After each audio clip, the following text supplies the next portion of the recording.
All right, let's get right into it. We have all heard that phrase, right? Going into shock. But what does it actually mean when a doctor says it? We're not talking about emotional surprise here. Not at all. We are talking about a life-threatening medical emergency, a cascade of events where the body's most critical systems just begin to shut down. When we hear about some shocking event in the news, we think of things like surprise or horror. But in medicine, shock is something totally different. It's a state of profound circulatory failure.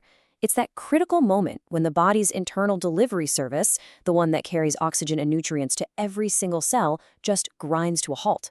And really, understanding this process is key to understanding that very fragile line between life and death. So let's really get to the core of it. I want you to think of your circulatory system as this massive, intricate delivery network for your body's, 37 trillion cells? Medical shock is what happens when that entire network catastrophically fails. Okay, this looks super technical, I know. But here's the key phrase you need to focus on: impaired tissue perfusion. All that really means is that blood isn't getting to the tissues. It's that simple.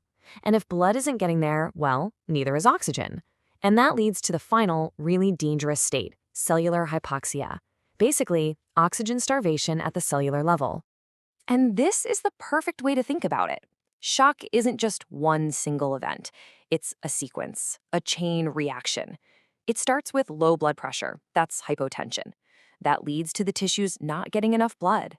That causes oxygen starvation in the cells, and if that chain isn't broken, the final domino to fall is death. So why? Why does this whole system break down? Well, when you boil it all down, it basically comes from three fundamental problems with the circulatory system. Let's take a look at what they are. Okay, so the first cause is probably the easiest one to wrap your head around: hypovolemia. It just means low volume. The tank of blood in your body is literally running low. This could happen from a major injury with a ton of bleeding, or even from something like severe dehydration from burns or vomiting. There just isn't enough fluid in the system to keep the pressure up. Now, the second cause is a little different. In this case, the amount of blood in the body might be totally normal, but the pipes, your blood vessels, have expanded so much that the pressure just plummets. This is called vasodilation. The blood starts to pool in your arms and legs, and the effective circulating volume collapses, even though you haven't actually lost any fluid. And that brings us to the third cause. It's a problem with the pump. This is when the heart itself just can't generate enough power to move blood through the system. Think of things like a massive heart attack or a really serious arrhythmia. The fluid is there, the pipes are the right size, but the engine that drives the whole thing is failing. So these three core problems, low volume, leaky pipes, or a failed pump, give rise to the five main clinical types of shock. You can almost think of them as five different faces of the exact same underlying crisis: circulatory failure. And this lays it out perfectly. Cardiogenic shock, that's pure pump failure. Hypovolemic, that's a low volume problem. And then you've got septic, anaphylactic, and neurogenic shock. And look, they're all caused by that same issue we just talked about: widespread vasodilation, where the pipes get way too wide. Different triggers? Sure, but the same mechanical failure at the heart of it. Okay, so we know what shock is and we know what causes it, but what does it actually look like as it's unfolding inside the body? Well, it's kind of like a dramatic three-act play. The body's response happens in these three distinct stages. First, it tries to fight back, to compensate. Then, if that doesn't work, perfusion gets impaired. And finally, if the root cause isn't fixed, the body decompensates, and the entire system enters this irreversible downward spiral.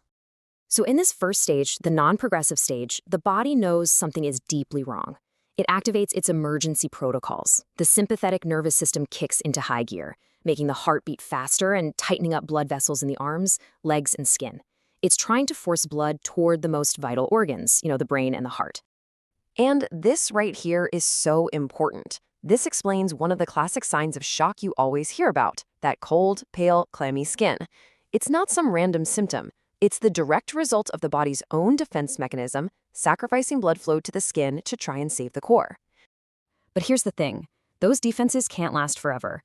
If the underlying problem isn't fixed, the body enters stage 2. This is the tipping point. This is where those compensatory mechanisms start to fail, and the real damage begins. So as cells get starved of oxygen, they desperately switch to this backup energy plan. It's called anaerobic metabolism. The huge problem with this backup plan is that it creates a toxic byproduct, lactic acid. This acid builds up in the blood, which makes it more acidic, and that just further damages the cells and, get this, causes even more vasodilation. It is a truly vicious cycle. And now, the dominoes start falling fast. The kidneys, starved of blood, begin to fail. The lungs get damaged and fill with fluid, a condition called shock lung. The liver and the intestines can literally start to die from the lack of blood flow. This is no longer just a simple pressure problem. This is a full-blown multi-organ system crisis. And all of this leads to the final, often irreversible stage, decompensation. What's so terrifying here is the complete reversal. The body's primary defense, that vasoconstriction, now fails completely. Because of all the acid buildup and the lack of oxygen, the blood vessels do the exact opposite of what they're supposed to. They dilate uncontrollably, and the blood pressure plummets for good. So once the body hits that decompensated stage, the chances of survival drop dramatically. But the prognosis isn't exactly the same for every type of shock. Hypovolemic shock, for instance, while absolutely deadly, actually has the best prognosis if it's caught early. It's often a pretty straightforward plumbing problem. You fix the leak and you refill the system with fluids. But septic and cardiogenic shock, oh, they are much, much tougher. Now you're dealing with a system-wide infection or a broken pump, which requires incredibly complex and intensive care.